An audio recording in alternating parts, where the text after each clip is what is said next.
Okay, so this is my first subject for my linguistic code switching research paper. Okay, first, Samaya, introduce your name, major, age, and educational background. Okay, I'm Samaya Porter. I am 18 years old, and you said educational background? Yeah, like where you gone to school. I go to school at the University of Georgia, and was there something else? Where'd you go to school before? Oh, before I went to Chapel Hill High School in Douglasville, Georgia. Would you say your school was majority African American, Caucasian, Hispanic? The Racial largest background. percentage of people was African American, and I think second would probably be Caucasian people. Okay. Second question. Briefly describe your background, like where you come from and where your parents are from. My dad is from California. He grew up in Berkeley, California. My mom is from England, but she was raised in Jamaica. And then she came to America. And my background? Yes. Okay, so I was born in Berkeley, California. And then I moved here when I was very young. Also, my dad is from Oakland, not Berkeley, sorry. Oh, okay. Do you have any information pertaining to your family's economic status? Like, would you be able to define it? I would say my family is middle class. Both of my parents do work full-time jobs, but they make an average American wage. Okay. Next question. Are you familiar with the term code switching? I am familiar with the term code switching. In your own words, what would you describe it as?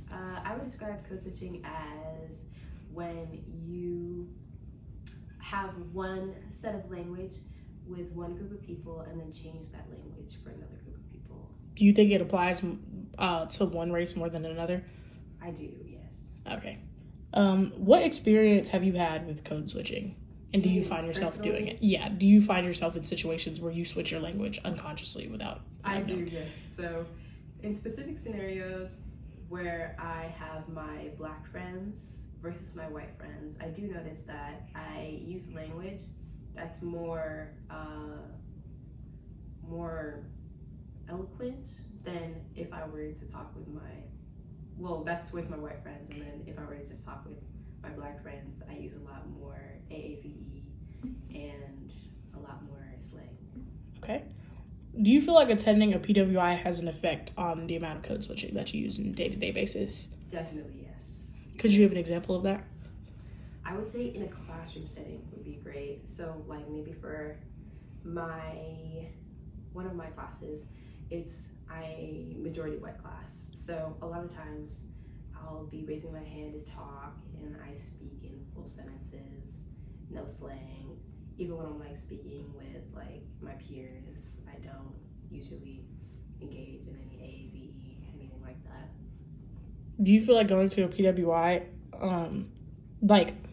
they don't encourage students to use AAVE, the lesser populations, like African American students? I don't think so, definitely. Because you don't really see it in your posters that you see on campus or in the videos that they show for the school, or no one else uses that language in class. So not really, no. Okay. Have you always code switched, or is it an adaptation to the environments you've been in? I feel like it's a little bit of both. What do you mean by that? I'll explain why. Okay. So when I was younger, my mom would always tell me to not use any contractions where they shouldn't be in your words, or don't shorten your words.